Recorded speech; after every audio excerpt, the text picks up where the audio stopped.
Cujo? Cujo, what's the matter?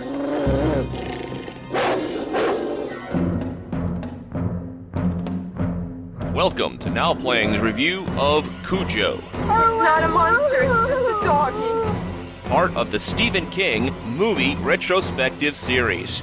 There's no such thing as real monsters. Only in stories. Hosted by Arnie. This whole damn thing was your idea. Stuart. You're not getting tired of this, are you? And Jacob. Why, well, he's crazy with reason enough. This podcast contains detailed plot spoilers and harsh language. Nope, nothing wrong here, folks. Listener discretion is advised. Today we're discussing Cujo, starring Dee Wallace, Daniel Hu Kelly, Danny Pintaro, directed by Lewis Teague. This is Arnie, your rabid co-host of Now Playing. Stuart in LA. This is the monster that got out of your closet, Jacob. It's time to go back in the closet, Jacob. Welcome back to Stephen King, a series that we always intended to take breaks from, but I don't think any of us, much like Dead Zone, we didn't know the coma was going to be so long. I'll take full responsibility for it. Writing a book and writing in-depth book reviews that are turning into book length themselves was a hefty load for a person also working on 4 regular podcasts. So I was going to say, yeah, you do 1 or 2 other podcasts besides this as well. And I have a day job because donations go to the show, not paying my bills. So yes, I take full responsibility. I really want to thank everyone who's written and asked when the next Books and Nachos is coming out. The answer was yesterday. Dead Zone finally came out, and you and I are going to have a summer reading schedule, constant listeners, because we are going to catch up with all the King I've missed: Firestarter, Roadwork, Danse Macabre, indeed Cujo, and The Running Man. And then we're doing Cujo this week, Running Man next week for Now Playing, and then we will hit up more King around Halloween, and the Books and Nachos and movies will once again be in sync. So yes, it's my fault when last year we had some King on the schedule. Well, there's a reason we did Blair Witch and It Follows. There were no books involved. Yes, I agree. Books and Nachos is a harder show to do than Now Playing. When you have other people to bounce off of, it's easier than trying to, create 40 minutes of content as a solo monologue. I don't envy you. There's a lot of books that you got to cover too. And we are on book 10 of Stephen King at this point. He has written 10 books. He published Cujo in 1981, and it was coming out as a movie just a couple of years later. Yeah, this was the start of the King explosion in theaters. I mean, to contextualize it, in 77 we had Carrie, 79 we had Salem's Lot on TV, 80 we had The Shining. And with those hits, everybody was so excited by Stephen King, a shitload of stuff went into production. 82 got Creepshow, which kind of sparked it off. 83, Cujo, Dead Zone, Christine. 84, Children of the Corn, Firestarter. 85, Cat's Eye, Silver Bullet.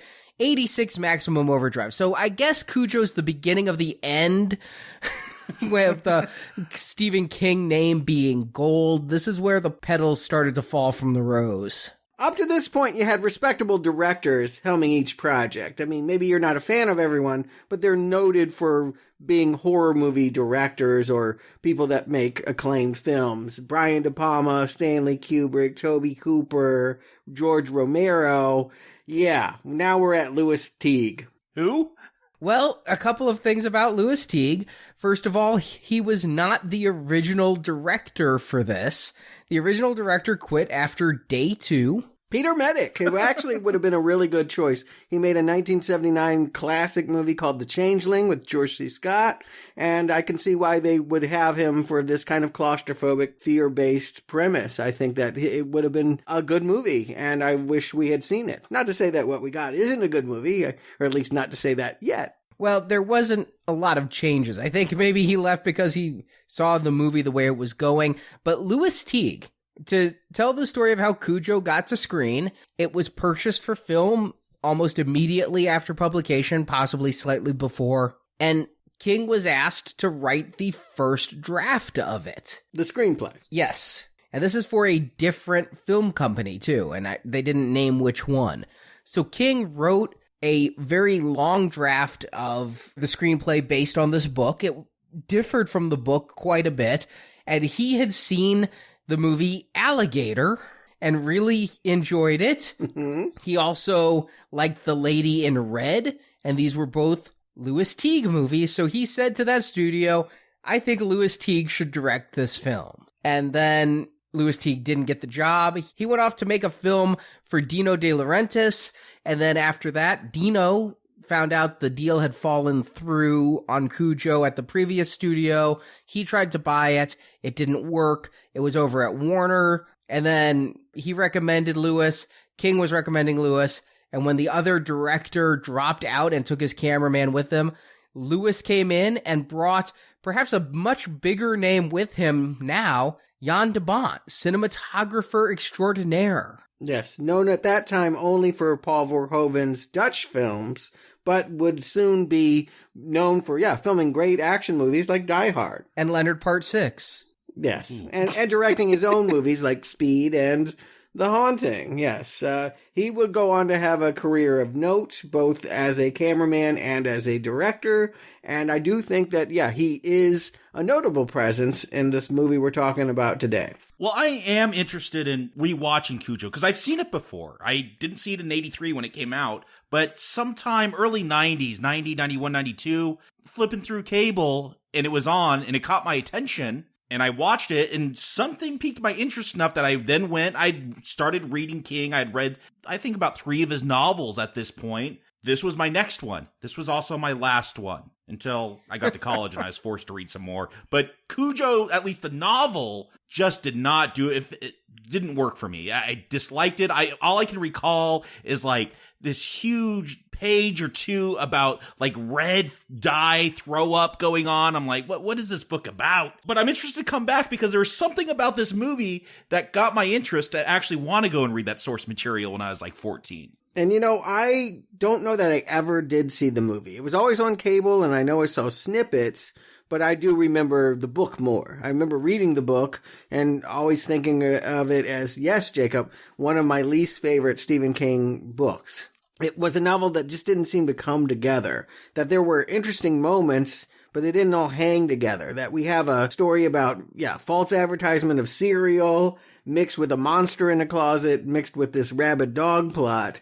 I'm not sure how it all ties together, and I'm sure that these problems will carry over into the film we're here to talk about today.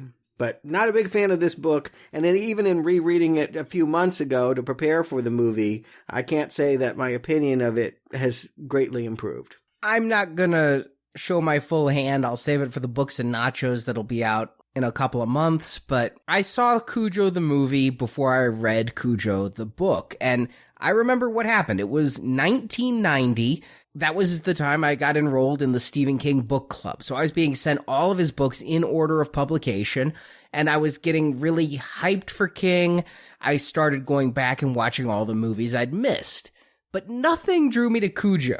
Around the same time, Stuart, you probably remember this, I got heavy into the TV show LA Law. I don't know how anyone can treat that like it's a cult thing, but I was writing episode guides. You like your legal dramas. I do. And they started syndicating LA Law on Lifetime, which I was a little embarrassed to watch as it was billed as the network for stay-at-home moms at that point. This must have been when I saw it too, is around the same time. So you're saying this was on Lifetime a lot? It was, and I remember I was embarrassed because the whole ads for LA Law was like, Harry Hamlin, Jimmy Smits, they're so hot.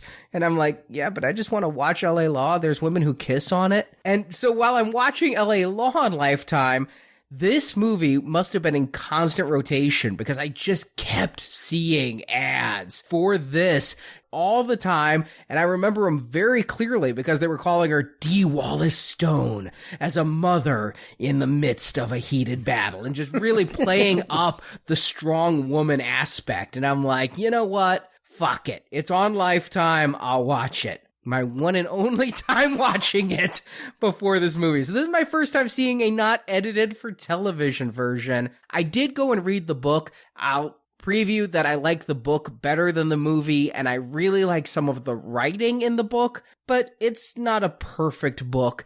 The original Stephen King screenplay differed from the book in a lot of ways, and when Louis Teague came in and started working with the screenwriters, his entire instruction to them was make it closer to the book. So Lauren Currier and Don Carlos Dunaway went to the Stephen King book, basically abridged it. They tried to keep as much dialogue in this movie as was in the book as possible. Again, this is before Stephen King lost his luster. I think they thought by doing a straight adaptation was the best way to be faithful and be a success with the King audience. And not get King to deride the film like did with The Shining and other ones he didn't like. This is still, to this day, King considers it one of the best adaptations of his work.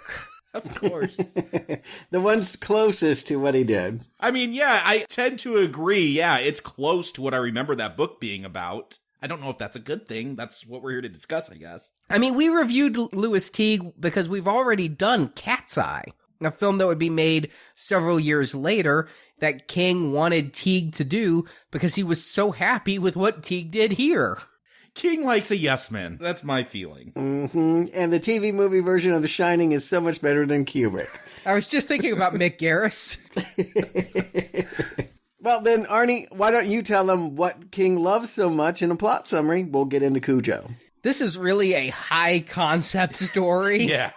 So the plot summary will be very simple, and we'll go into some of the subplots later. But Dee Wallace, before she was Dee Wallace Stone, plays Donna Trenton, a bored and adulterous Maine housewife. Left alone while her husband Vic is out of town on work travel, she takes her ailing Ford Pinto to Joe Camber's local repair shop. In tow is her young son Tad, played by Danny Pintaro. But they arrive to a deserted house. See, Camber's friendly St. Bernard named Cujo had been bitten by a bat and got rabies. The dog killed Camber and Camber's neighbor, and when Donna and Vic arrive, the dog tries to kill them too. They try to drive away, but their car has died completely, and the dog keeps them trapped in the vehicle for 2 full days. As it's the dog days of summer, mother and son start to bake in their small vehicle while awaiting rescue. But no one comes to the house as Camber's wife and son are out of town, and they even had their mail stopped. Eventually, Sheriff Bannerman comes looking for them, but Cujo kills him too. Finally, as Tad is about to die of dehydration, Donna emerges from the vehicle and battles Cujo, impaling him on a broken baseball bat that was laying by the side of the driveway. And her husband arrives right after the battle as she takes Tad in the house for some water, and credits roll. Yeah, that was so high level where you skipped the first half. Yeah, there's a whole, There is a whole Lifetime drama going on. Yeah. You know what? I saw this on Lifetime, and I always thought of this as like it felt like a made-for-TV, a made-for-Lifetime movie. It felt like Mother May I Sleep with Danger or one of those. So seeing it on Blu-ray with no commercials, trying to imagine what I would feel if I'd paid a movie ticket for this, which was maybe $2.50 back then, but still, how I would feel trapped alone in a room with this movie is very difficult. This is a movie that feels like it deserves commercial breaks, and it was a hit. It's worth pointing out that this movie made a tidy little $21 million on a $8 million budget. So yeah, I can't imagine it cost too much to make. I'm surprised it was $8 million. Yeah, I mean, you know, you're working with kids and dogs. It couldn't have been an easy shoot. All the cars were broke down. It's not like they needed good ones. And they had a really good trailer. I mean, go check out YouTube. Go look up the trailer. They don't tell you what Cujo means. Now, of course, the name is synonymous with a rabid dog. You know, you just say, oh, that Cujo. You could, for any dog that's out of control, you could use the word. But back then, you may not know what that word connotates. You know Stephen King's reputation. You might think it's a monster or a demon or something. The trailer is simply people saying the name, looking around in the mist. And so it had a lot of inference to it. You would go into this movie blind if you had only seen that trailer. You would not know what you were about to see. And yet they give it away right at the beginning. I mean, you get these very drawn out shots of a dog chasing a bunny until he gets his head stuck in a hole and a bat bites him. Hey, this is pretty good stuff. This is where I'm seeing Jan de Bont, the young cinematographer, pull some pretty good camera moves. No, I do like the cinematography here. I agree with you. Yeah, that can't be easy to stay with a dog and make all of this work. But apart from them having to use a fake bat on a string for the actual bite, I feel like this sequence is about as good as you could hope for in 1983. Yeah, the bats reminded me of the movie Graveyard Shift that would come out over a decade later and look as bad. But yeah, I really did like that scene where the dog is sticking his head into the hole and it's completely backlit and the rays of sun are coming in. Yeah, I was wondering how they got that shot. Like, was that actually in a hole? Was that some kind of setup that they made? I mean, it does look like some nature documentary where they have those little cameras that they put in gopher holes and such. Yeah, they made a lot of sets for this. They had like a bunch of different cars and it was all Jan de Bont driving it. Jan's like, I want this to not use the same shots all the time, so I need like 8 different cars with different sections cut off each one for each camera setup. Wisely, they decide to leave out something that Stephen King, I would say his boldest choice in the novel, put in. Voiceover narration from the dog's point of view. Ooh, I don't remember that. Yes, the dog actually has human cognition. Well, kind of, and that's actually my favorite part of the book. Really? I really like how Stephen King personifies the dog and his limited reasoning and limited thinking. It really helps sell you in these early scenes that Cujo was indeed a good dog. And one of the things King's really selling with that book, I mean, the last lines of the book, spoiler alert, the boy dies, but King spends the last couple chapters eulogizing the dog and saying it's not the dog's fault that he went rabid. I mean, King is very concerned in making sure you know the dog is a good dog. And I liked this reasoning. It was the only thing I remembered. I read Cujo the book after seeing this movie. We're now 20 years later, over 20 years. All I remembered when I picked it up to reread before this podcast was that the dog had thoughts about the boy, the man, the woman, and that was something I really liked, and seeing it devolve as the rabies engulfed his brain. I think that was inventive. But you don't want, like, Bill Murray doing voiceover. Oh, what's happening to me? I'm feeling angry. Like, come on. That would not be a good choice for this movie. It wasn't like that either in the book. You know, it was not like he was thinking words. It was conveying his emotions and his rudimentary thought process.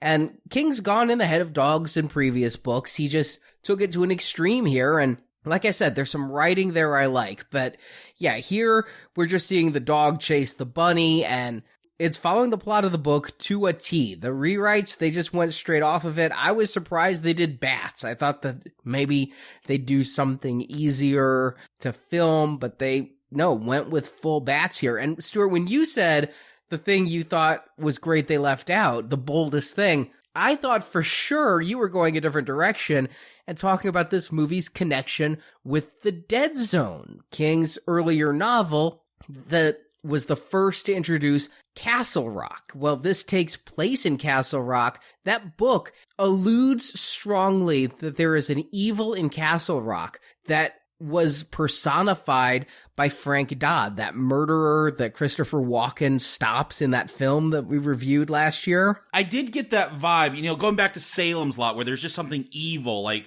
we're going to cut to this kid, Tad, and he's worried about monsters in his closet. Like, I was wondering, that seems like a theme with King, that there is always this evil, this darkness lurking around. I mean, maybe it's not even about Cujo getting rabies. It's about some spirit. I do feel like there are hints of that in this film. It's overt in the book.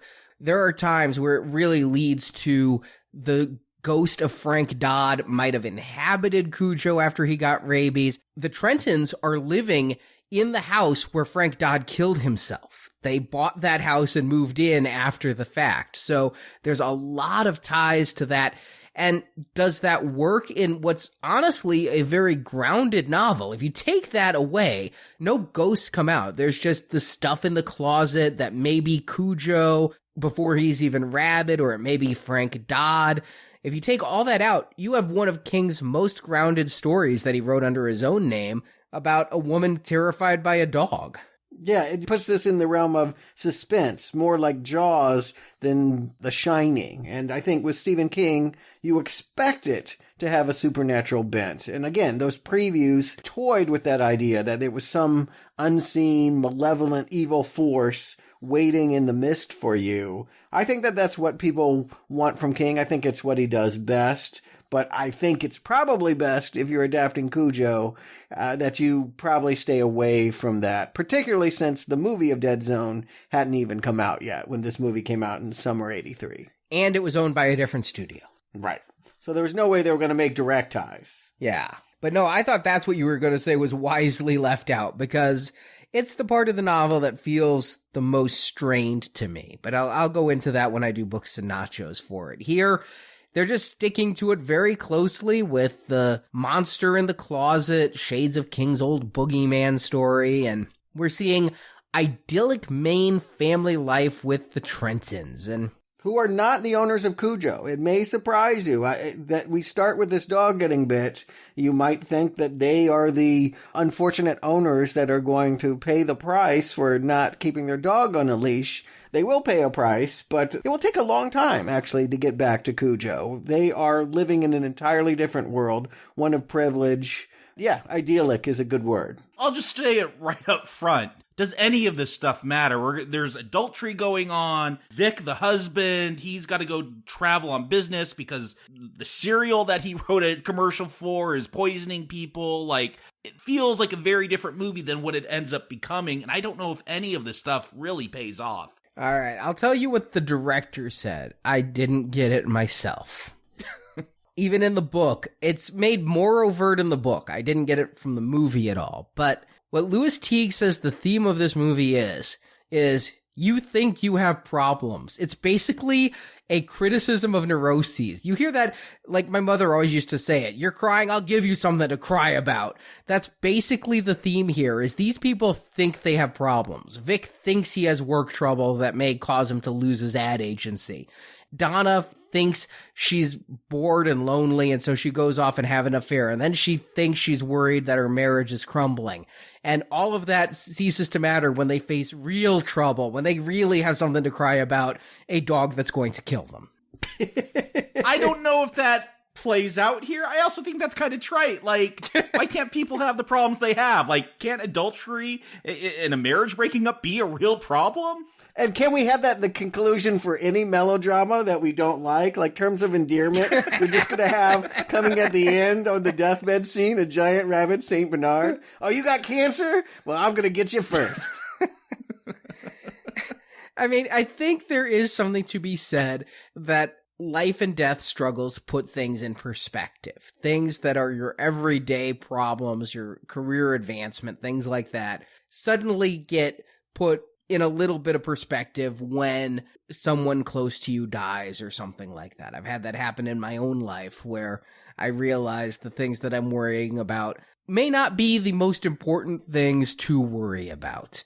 So I kind of get that. I don't know that it's trite, Jacob, so much as it's dismissive. You know, it's like your problems don't really matter compared to a dog that's going to bite your child's head off. I had a different reading for this all, actually. I actually felt like what we're going to end up having sympathies for is Vic, I think. The head of this household, the provider. He runs an ad agency through no fault of his own. The serial that he's created, this serial professor TV character to hawk it, is becoming a punchline. You know, nothing wrong here is what this serial professor says every time there's a commercial for it. And in fact, the cereal makes kids shit red dye that looks like blood and causes their parents to think they're having internal hemorrhaging. So there is a problem going on, and poor Vic is the victim of it. Yeah, no, I do feel bad for Vic because I don't know why this is his problem. It's this company that made the cereal. It's their problem. Why are they trying to blame the guy who made the ad for him and sell the cereal? You're right there. That, like, he's got to put a happier face on it. His car doesn't work. His wife's cheating on him. Commercials are going bad. But he gave him the slogan. Nothing wrong here was his slogan, and that it's the irony of that they need to quickly come up with a new campaign. I think they need to take the cereal off the market first, but take that dye out of the cereal. Yeah. That they need to quickly come up with a new concept is going to take him further away from his family. And then, yes, that he is also having a wife that's having an affair. The way I kind of read it is that Cujo could be sort of his anger. That on some level, it's what his aggression or his wishes upon his wife for what she's done to him. But I also see Vic as he's the one that keeps the monsters away. Their son Tad is scared of a monster in the closet. He comes in, he has these words that he says to fend the monsters off, and Tad gets worried when his dad has to go out of town because mommy doesn't know the words. So it's like Cujo attacks, I guess, because mommy didn't get the memo of what to say before Tad went to bed. Yeah, mommy is horrible. And I don't know that the dog is the personification of Vic's anger, because in my reading, Vic is a very 70s Alan Alda kind of guy. It's 81. He's not the kind who's going to get mad. He finds out his wife's cheating on him. He doesn't hit her. He doesn't get abusive. He cries about it. You know, he's an avoider. He leaves town. Maybe if you want to really get deep on this, Cujo is old male anger, because Cujo is owned by an abusive mechanic, Joe Camber, who does threaten his wife and is a very kind of backwoods. Yeah, he's planning on like going and partying and banging a lot of hookers when his wife wins the lottery. Yes. The lottery being like $5,000, by the way. Hey, it's man, like 1983 money. I'll take it. I'd take it today. In the book, she only matched like 5 of the numbers, hence why it's such a low amount. Here, they kind of gloss it over. But yeah, I think he is the violent, more, classical man's man who, in the 50s, it was okay to slap women in movies and things, and Vic just isn't that kind of guy. And I was looking for some kind of maybe class message here, because Camber, yeah, he's the mechanic you go to when the other one's too busy. He lives off in the hills. That's always a danger sign. Rundown house, abusive to his wife. But I just don't see how any of this is related to Cujo. Like, I'm stretching to try to make connections here, and Cujo chased a bunny and got bit by a bat. There's parallel families here. There is a husband and wife that are unhappy, and a little son caught in the middle. Both the Cambers and the Trittons are set up in the same way, and I think that you could draw some parallels about how the Camber woman is basically going to leave her husband, while at the same time Dee Wallace-Stone's character is cheating on her husband. They mirror each other, but what those parallels tell you about the story and what Cujo, if you see them as any kind of justice or vengeance, it's a stretch. And I will just say that I know that Stephen King was having real problems with his own marriage, and definitely with his substance abuse. And I think it leads to why this story feels imbalanced. He just didn't have a great handle on it. Probably would have been better if he had had a couple of editors come in and help him find a better version. Well, he said that a lot was smoothed out in the editing process. He's also said he has no memory of writing this book because he was so stinking drunk for most of it. So take that for what you will. I do think that he relates to Cujo. I think you could look at Cujo as drunk king, attacking his family, and once was a good dog, but has turned against him. Possibly. I was thinking a lot about The Shining. I mean, if you look at The Shining, where you had Jack Torrance, the mostly good father, but struggling with the old male patriarchy and his own father issues and becoming violent after basically a ghost bit him. Here, I kind of see similar things going on because, first of all, the mother, when the tension starts to rise, starts becoming a little more curt with her son and everything, and you've still got this ominous spirit causing all of it. In this case, the spirit is the rabid dog, but I just saw some shades of balance there with this family of a married couple, seemingly happy, but not quite, with their young son. The family structure is very much like the Torrances. And yet the problem for me is it's not a spirit. It's rabies. It's a natural thing that happens. This isn't suburban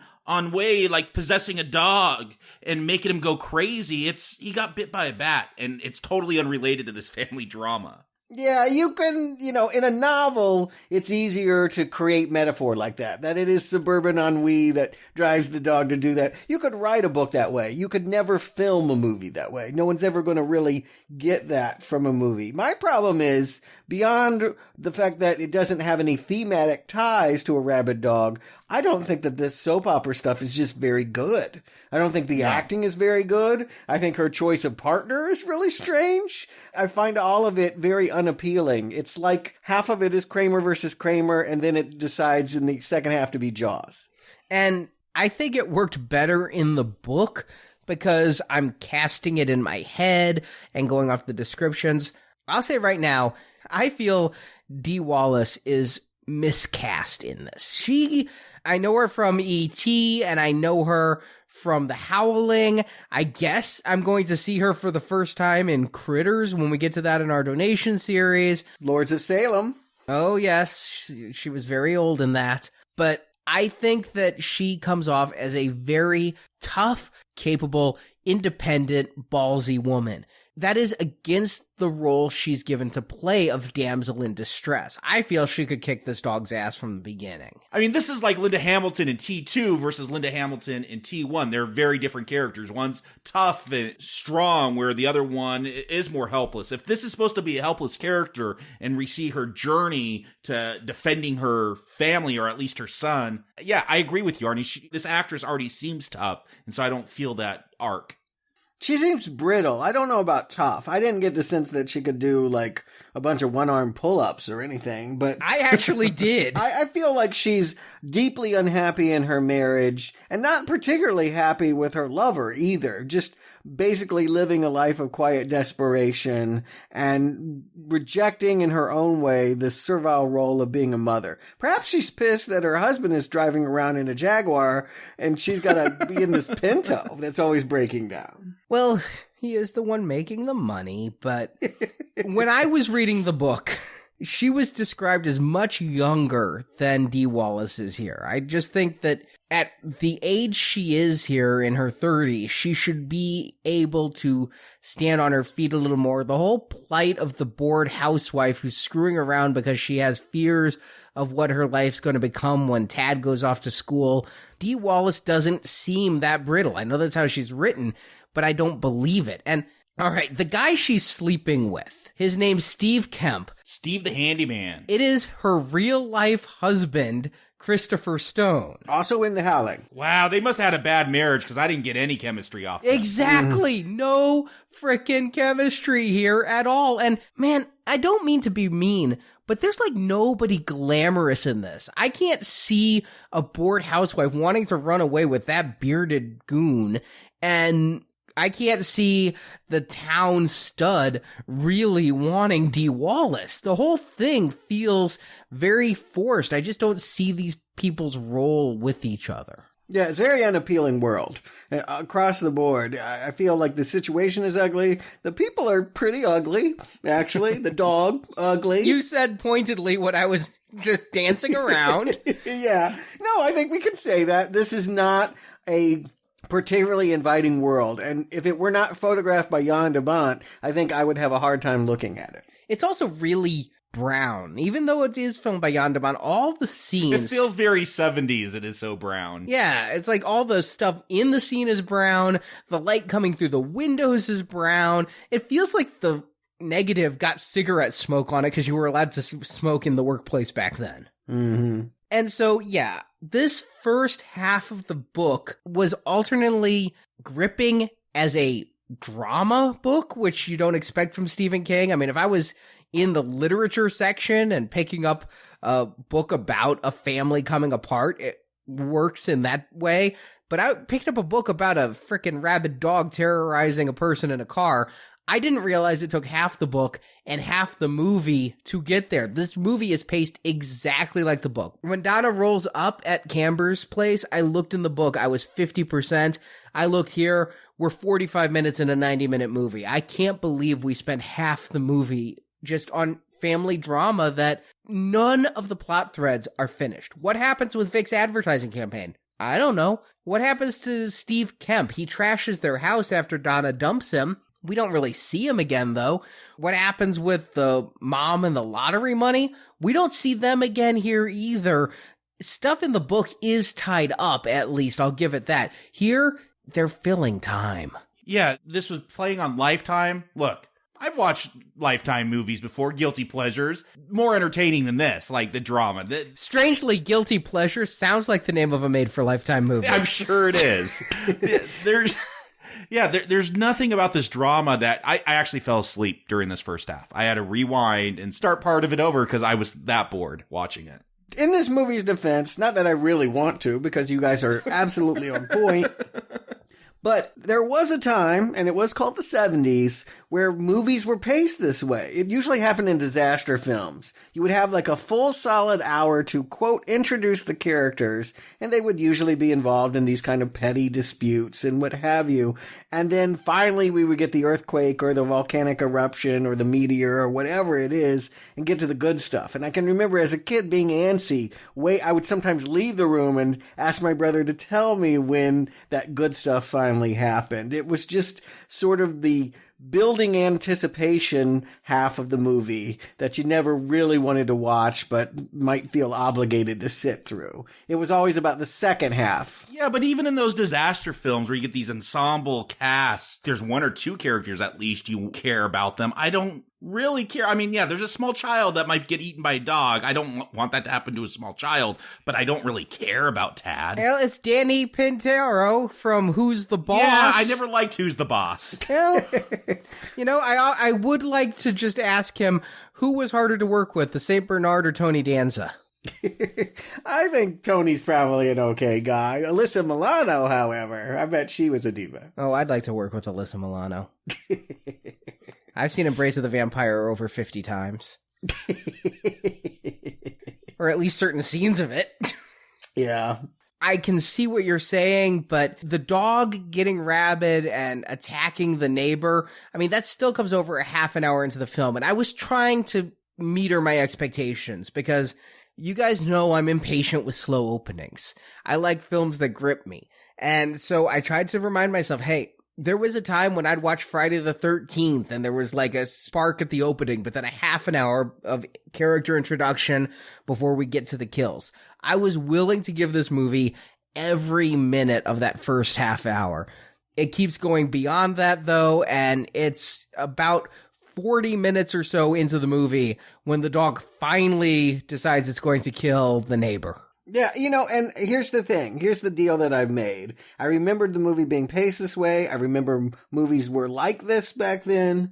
And so as long as they give me Jaws in the second half, then I'll be okay with this dry first half. The first half is not inviting or good at all. But if all it's doing is setting up who's going to be the dead meat, and then we get Jaws, great. Then get me to it. Because keep in mind, I read the Peter Benchley Jaws book, and it had a subplot involving marital infidelity. I mean, that movie could have ended up like that if it had been made faithfully to the book. It could be paced just like Cujo. So I'm going to give it the fact that this beginning was not great and that I wasn't a fan of the book, and just want to see the skill of Louis Teague now that he is going to film dog attacks. If you wanted Jaws, you're going to get it from Charles Bernstein. Did you hear that score? It is total Jaws ripoff. It tries. Charles Bernstein has done some great horror stuff before, the Nightmare on Elm Street theme being his most classic. This one, not so much. It's been a while since I've seen Jaws, but I seem to remember, I mean, there were hints of the shark and stuff going on. Here we see Cujo, I don't know, his eyes are oozing more and more throughout. I feel like there's a point where it's exciting, but the first few kills, that could have happened earlier, show the danger earlier. He's going to attack Joe Kember, his friend that he's going to run off with, to do totally hetero stuff. I made that sound kind of weird, but they're going to run off and spend the wife's money on hookers. Like, I don't know, get to that stuff earlier. Intrigue me a bit about this dog. So when we get to the good part, which I think is Donna and Tad in the car, I'm more gripped by it. I feel like it's such a harsh line from boring drama to animal attack movie. I've been the one in these podcasts who's often criticized changes to the film that skew away from King's novel. I've been very much a King defender. Here, I think they should have gone more horror, gone away from the book, and upped the body count. You know who I think should have died is Camber's wife and son. I know it's harsh, but it would have set the stage. In King's book, Tad dies. Here, Tad lives. I think it would make sense if we killed the older boy, because they're going to leave town with their lottery winnings. It's an eye-rolling moment that they won the lottery, and then they don't really do anything that they couldn't accomplish as corpses too. It would allow the killing to begin earlier, and we could have dog attacks during the emotional moments. Like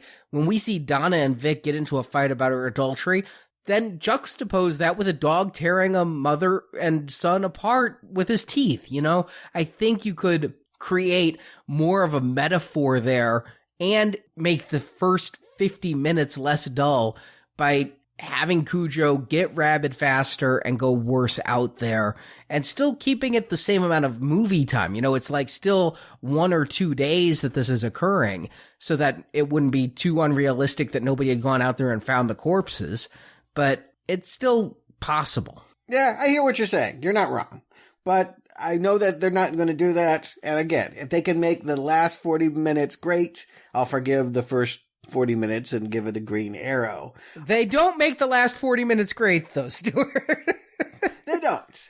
I was really curious how they were going to do this. I presumed with Jaws, you know, a lot of that, the mechanical shark did not work, and they had to make the camera the attacker. I thought we were going to get a lot of POV. I am impressed that they work with dog trainers, and they really try to show you this dog leaping on people, that they do not, I don't think it's even a puppet. I think it's a real dog in a lot of cases, and they really want to sell that thing. You know, St. Bernards are one of the biggest breeds there are out there. It's got real mass to it. I can't say that I feel like this dog, as well trained as he is, ever, I guess I always find him cute.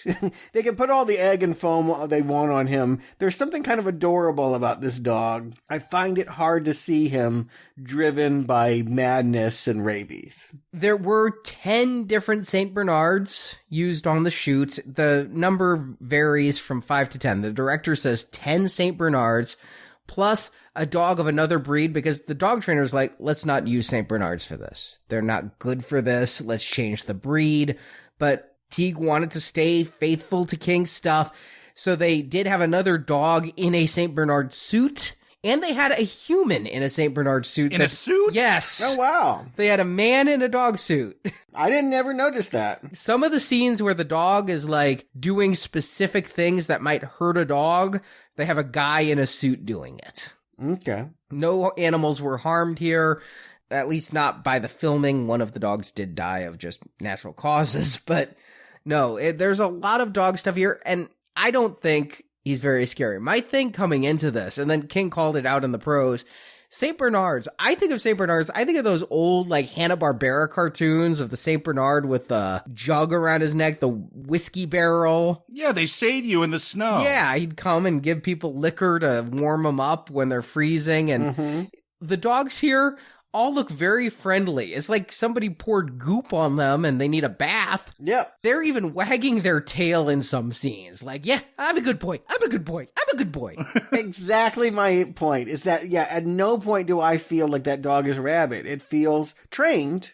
It's going to do what it's supposed to do. It's going to jump on people and growl or whatever, but it feels like it's performing an act, and thus I'm just not scared of it. You know, I think if you come to this movie afraid of dogs, you might be scared, but there's nothing about this dog performance, if I can call it that, that would terrify you. No, what the stuff that's scary to me is being stuck in that car and the heat. Look, we all grew up around the same time. There was a time where parents would leave their kids in the car with the windows rolled up in the summer while they ran in to go grocery shopping or something. I remember those moments, like sitting there in the heat of a car. I was left in a car many times, yes. Yeah, no, that was a common thing. Nowadays, you got strangers breaking your windows to pull the kid out of there. But that is the stuff, and maybe it's because of the cinematographer, the way it's shot. Like, there is something about being stuck in such a small, confined space that's more horrific than this cute dog jumping all over the car. They do what they can with the dog. And again, I'm impressed they didn't cheat by just having it all be POV. That would have been bad. If it was just the camera running at people and you would never see it, that would definitely not work. The fact that they tried to work with dogs is to their credit. And they're doing a lot with camera. It's ironic, right? Because, usually what happens is you leave your dog in the car and it dies. So now it's the reverse. The dog's got you in the car and there's no hope of Donna and Tad getting inside, getting to the phone. Their Pinto has decided to completely conk out conveniently as soon as it arrives to the property. And now they are trapped there until someone can rescue them or until Donna can get the nerve to step out and kick its ass. And they have a lot of reasons, all straight from King's book, as to why nobody's coming there. Because Camber was going to go out whoring. He had stopped the mail. Nobody was going to look after the place. And so that mailman would not have saved them anyway. I can tell you that right there. Well, that's the joke. No, the mailman, they should have a mailman get eaten by a dog in this film. That would be true, yeah. Yeah, it would have brought more curiosity earlier is the reason why you don't do that. You can only have so many dead bodies lying on the lawn before someone gets suspicious. Small town people go missing, it gets noticed. He sets up a lot of extenuating circumstances to put all the players just where they need to be when Cujo could have eaten a lot of them. But yeah, now we're going to get this sweltering car scene, and unfortunately though, we don't stay with the car as much as I'd hoped. The scenes in the car, if we were just to show the scenes in the car, I think we'd have a trouble making a 30-minute episode of Tales from the Crypt or something like that. Because here, we're going to go see Vic on his business trip where he just decides he's going to leave and abandon his partner to go back home. We're going to see Kemp getting mad that he was jilted, tearing up the house and slashing photos. All stuff I don't care about because I'm into the slasher dog film that they pulled away from at this point to show this other stuff. Yeah, it's almost like the slasher dog is the subplot in this family drama. Yeah, I don't want to be too cruel about it. A woman and her child in danger is enough to get anybody on their side, but there isn't much more beyond that. It's not like I would feel really bad for Vic if he came back and his wife and son were eaten. I'm like, he'd move on. He didn't seem that attached to them. He could make do. I didn't get a sense of real love there. And maybe the best thing for this family would be as if they divorce. So, Or half of them get eaten. Or half of them get eaten, exactly. Yeah, no, that is a problem. I could empathize with this because it's a horrific situation, but I don't care about the characters. Yeah. I don't feel that Dee Wallace shows me a character who is repentant for her previous sins. She is an adulterous wife. All right, she is the wronged party there. I would feel sympathy for her if she was cheated on by her husband who claimed to be working all the time when he was screwing the secretary. But by being the adulteress, you've already got an uphill battle to get me on her side. At no point in this car does she start to feel more guilt and start to have perspective. King puts this stuff in the book. Dee Wallace's performance is all fear and shock and anger, but I don't get remorse. I don't get anything from her other than, like you said, Stuart, she's a mother with a child in a car being attacked by a dog, and we want to not kill humans in general. But I know this is fiction, and I just think that in a lot of fiction, the adulterous wife would be one who would die. In a lot of horror movies where you die for your sins, this is one where you die for that sin. And correct. Hey, I'd want Steve the Handyman to come over my husband because I think Steve the Handyman could take on Cujo versus Vic. I was surprised out of all the characters. I thought for sure that he would have found his way to that farmhouse and gotten eaten. They instead contrived some random cop to show up later, but it really should have been Steve. Not random cop, that's Sheriff Bannerman. That's Tom Skerritt from the Dead Zone. Right, supposedly, but it's because we have no ties with that movie or that world. It's random cop number one. I wanted Steve to get it. I mean, I don't think we're wrong in that. I like the fact that it's a misdirection for the authorities, that they're chasing after Steve, that when they catch up with him, that he hasn't abducted Donna and Tad, as was presumed from his vandalism. I mean, I thought that worked pretty well. But the ticking clock here is that she's running out of water, and if she doesn't get Tad inside to some cool air and some hydration, he will definitely perish. She's bit too, it should be said. Her first voyage out of the car, she got jumped. She has rabies at this point, which I guess is not enough to make her foam at the mouth and attack people, but she will die of this if she doesn't get treatment soon. She may have rabies. I mean, a bite does not guarantee rabies. Usually what happens is you get the shots anyway, because if you have rabies and it advances, you'll die. But she might or might not have rabies. As far as the dehydration goes, because I'd read the book, when Tad starts spasming, and I'll give Pintero some credit for his acting there. I mean, it looked like a pretty decent spasm. There was one shot that was really alarming, that, his facial expression, the way that she's holding him and the dog is like barking in the background through the window. Yeah, it's a chilling moment. But would you get from this that it's dehydration? I watched this with Marjorie, and Marjorie just turned to me and goes, "What's wrong with the kid?" I mean, they're selling that it's hot, but there's not a single line about, oh, we're out of water.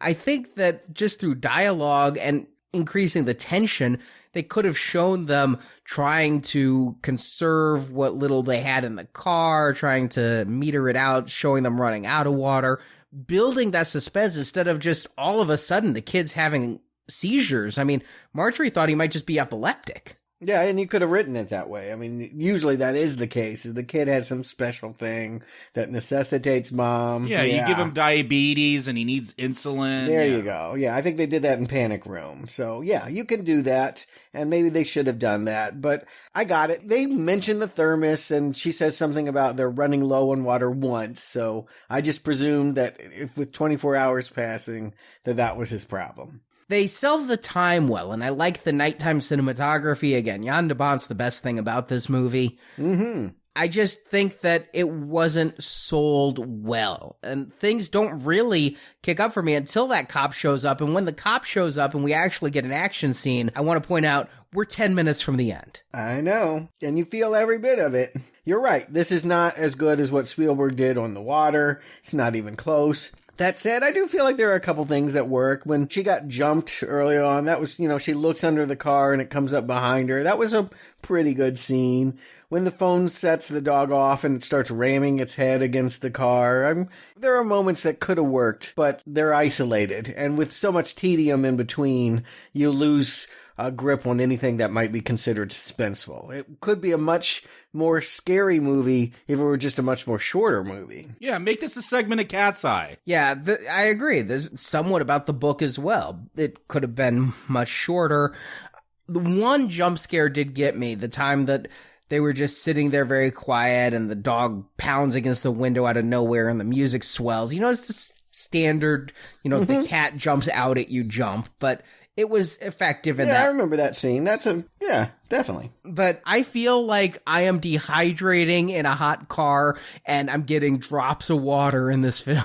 Fortunately, I didn't have to stay in that car for 2 days. I only had to stay for 90 minutes. But here, the biggest change, and there's controversy over whose choice this was. I'd read that Stephen King, in his original draft of the film, realized Tad dying was too uncommercial and put it there.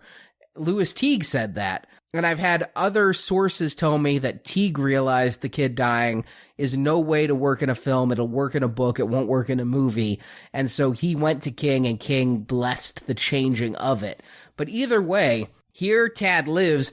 In the book, everything plays out just like it does here, only Tad's dead. Donna thinks he's alive in the car when she goes out and has her final battle with Cujo and impales him. And then when it's all done, her husband arrives to find the boy dead in the trunk from dehydration.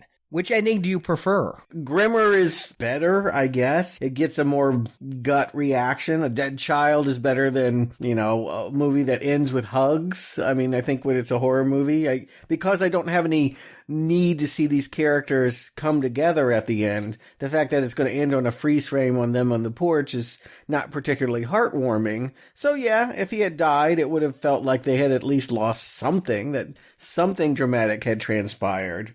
I don't think it would have changed the ultimate problem that we are watching characters that are very stock and not compelling.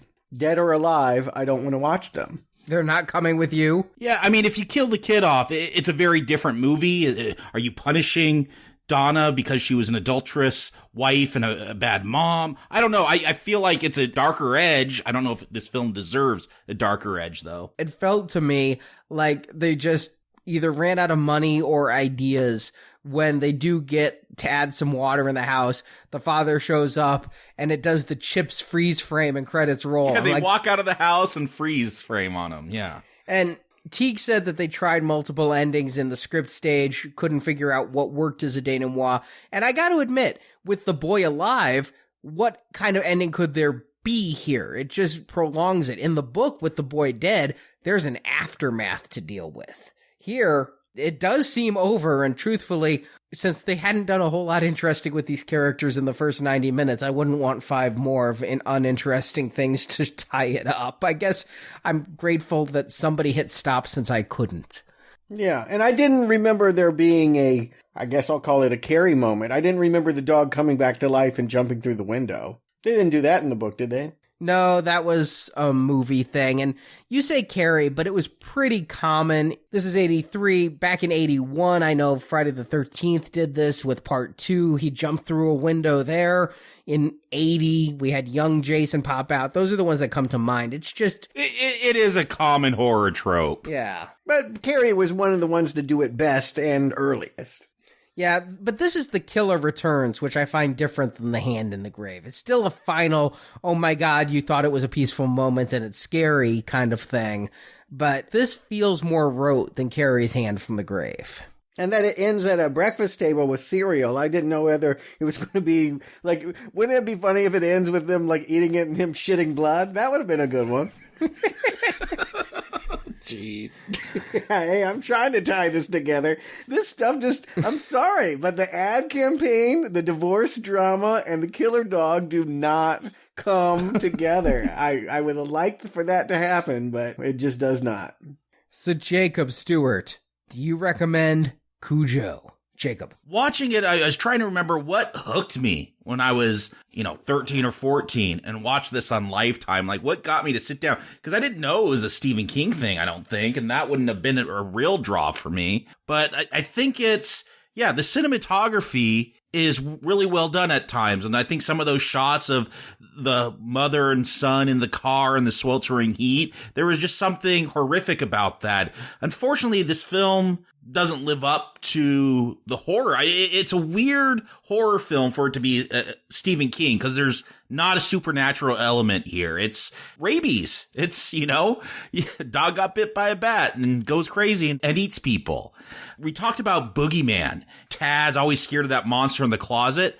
That's what I thought of. Dollar Baby. That's what this should have been. This should have been a 30-minute art school project. For it to be a feature-length film, you gotta draw some themes together. You gotta put these puzzle pieces together, and nothing comes together here. It's a long, hard wait to get to the killing, and when the killing happens, it's only so-so. So this is, it's not awful, but it's not a recommend. Stuart. Yeah, they didn't fix what was wrong with the book. I mean, I feel like a lot of my criticisms about this movie are with the source material itself, but the source material did have the benefit of being able to go into the psychology of what the mom was thinking and the dad was thinking, and yes, what the dog was thinking too.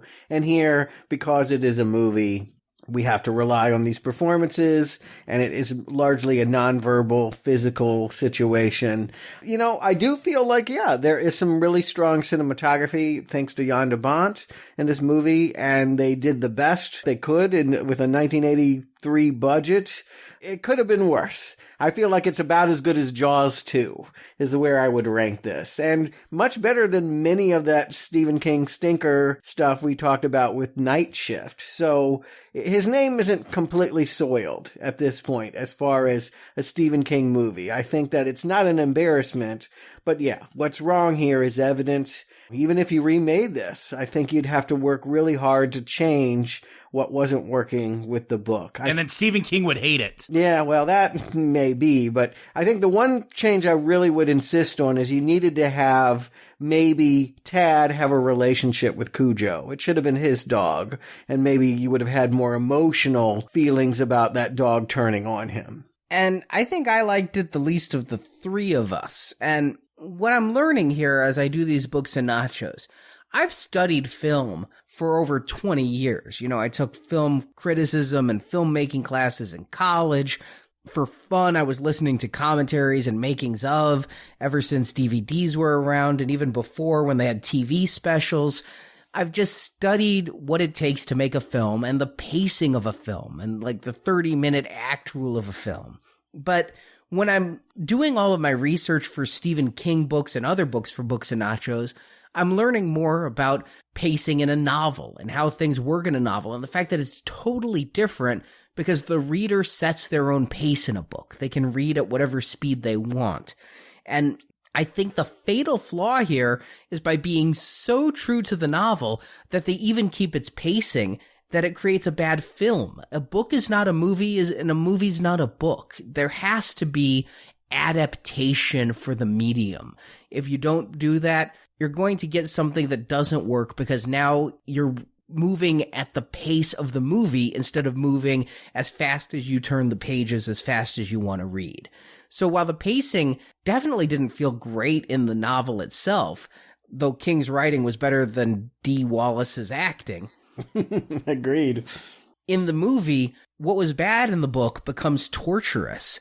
And then there's just not enough good here to pay it off. So I'm giving this a pretty strong not recommend. And if I look at the King stuff we've reviewed, no, this is not the worst. Oh, please, yeah. Almost, I would actually say every single thing in Night Shift was worse.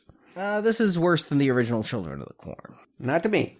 No, yeah, you are the odd man out here, Arnie. This is worse than the first Lawnmower Man, which at least had its fun. There's some artful shots in this. That's what held my attention here. It's a well-made version of a not very good book, is the way I would look at it. And, there's just not enough plot to keep it going for at feature length. Well, either way, it's a not recommend, a pretty strong one. And yes, if I look at what was made before this, not what we've reviewed, because we're reviewing in the order King wrote the stories, not the order the movies were made. If we were going in order of the movies being made, this would be our fifth review and the first one that truly sucks. And so, yeah, it's the beginning of the end of King's name being golden in cinema. But, Stuart, you mentioned if they remade this. Did you know that they are talking about rebooting Cujo into something a little bit more modern? I don't even know what that means. Yeah, what could that be? What's he on the internet? A robot dog? I don't know who Sun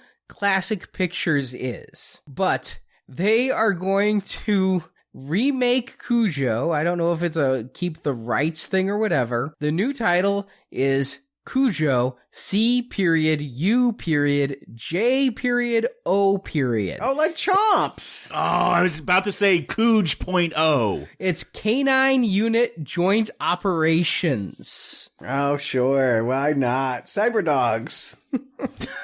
Just like Lawnmower Man 2. This sounds like what they would have done in the 90s for the Saturday morning cartoon spinoff.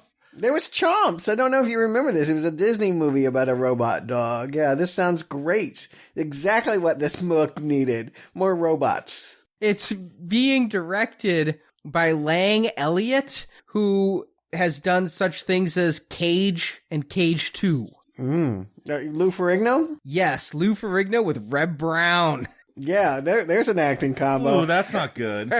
Hulk and Cap together at last. You're better off with a robot dog. That is supposedly coming out next year. This goes right there with Men in Black, 21 Jump Street as films that I'm like, you announce these things. You may even have somebody writing them.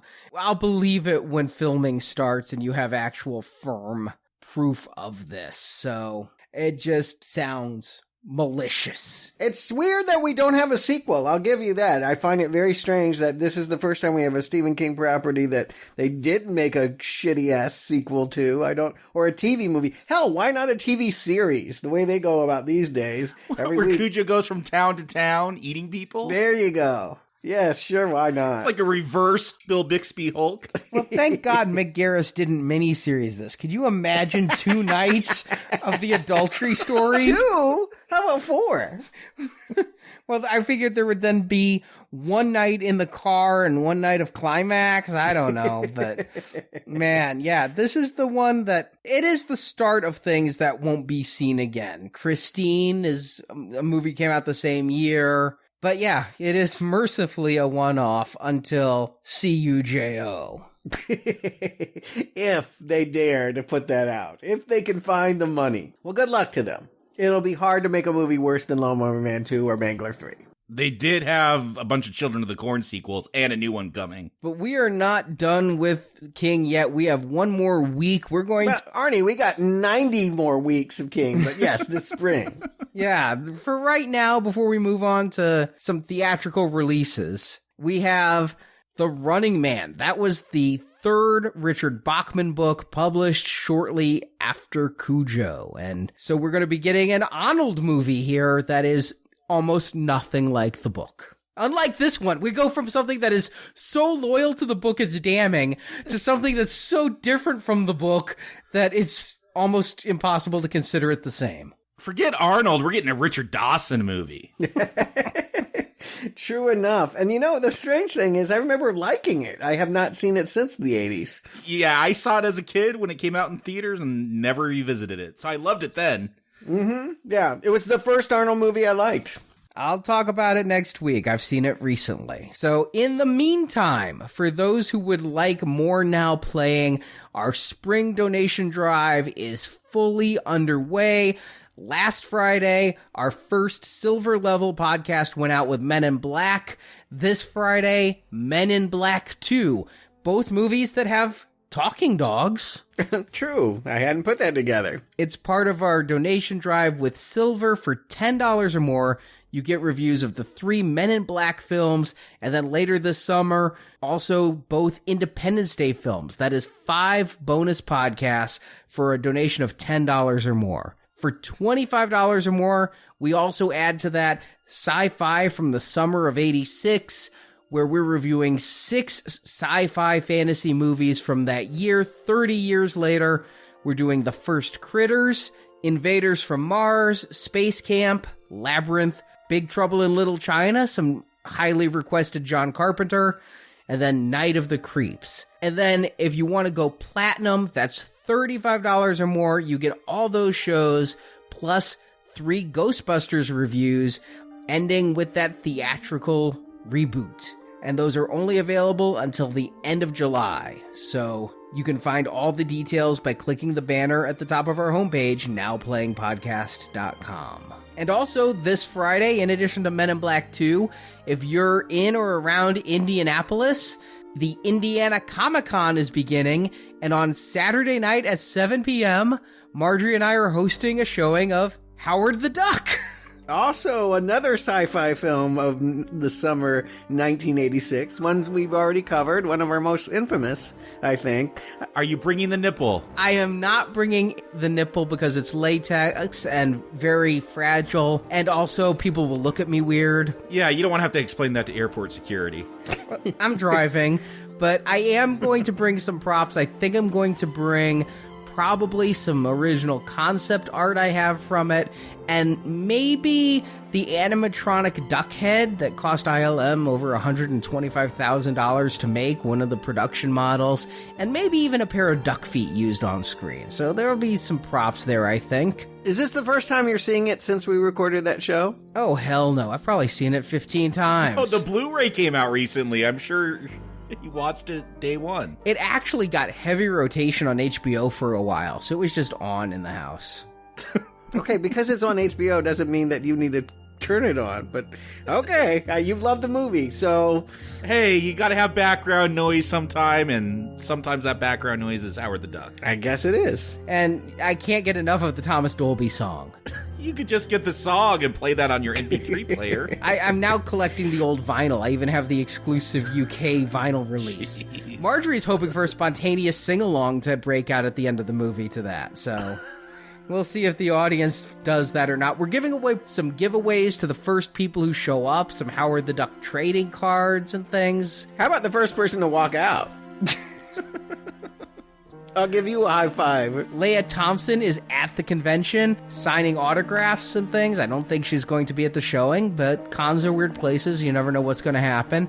So come on out to Indiana Comic Con Saturday night at 7. I hope a lot of Now Playing listeners show up. So Jacob Stewart, thank you for joining me. And please, God, get me out of here.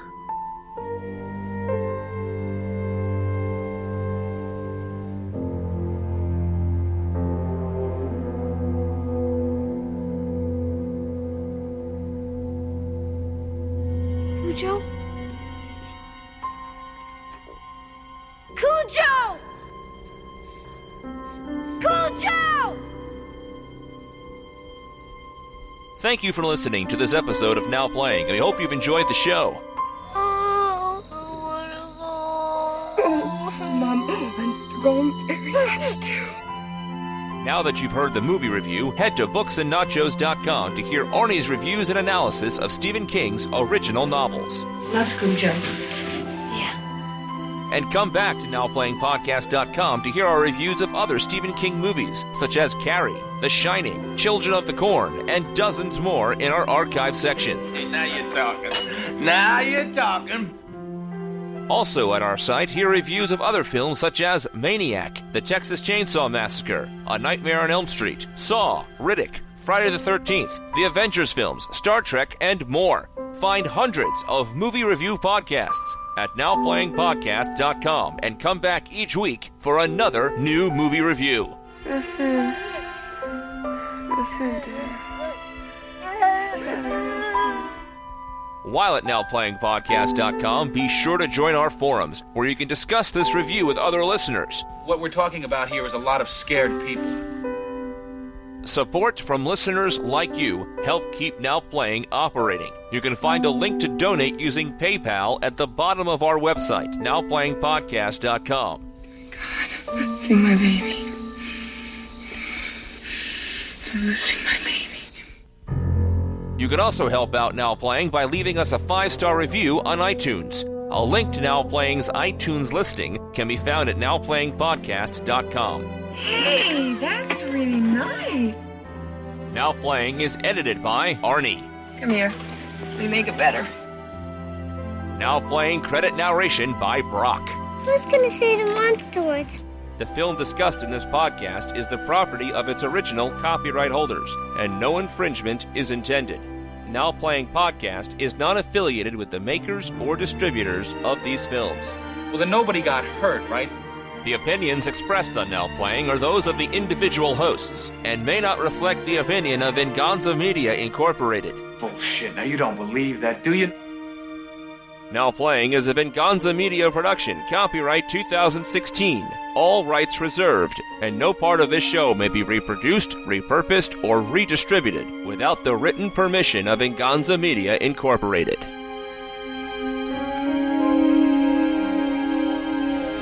Fuck you, dog.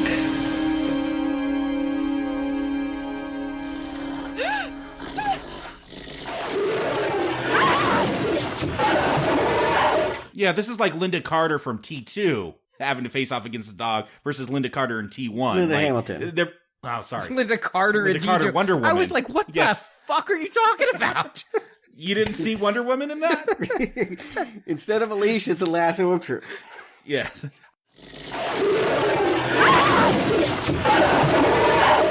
Hey, I'd want Steve the Handyman to come over my husband, because I think Steve the Handyman could take on Cujo versus Vic. You said come over my husband. In the book, he actually ejaculates on the bed, and so I was like thinking of something totally different. in addition to trashing the house, he masturbates and comes all over the... I think I remember that part now that you mentioned it. So when you said he'd come over the husband, I'm like, whoa! Oh, okay. Arrive. Got it.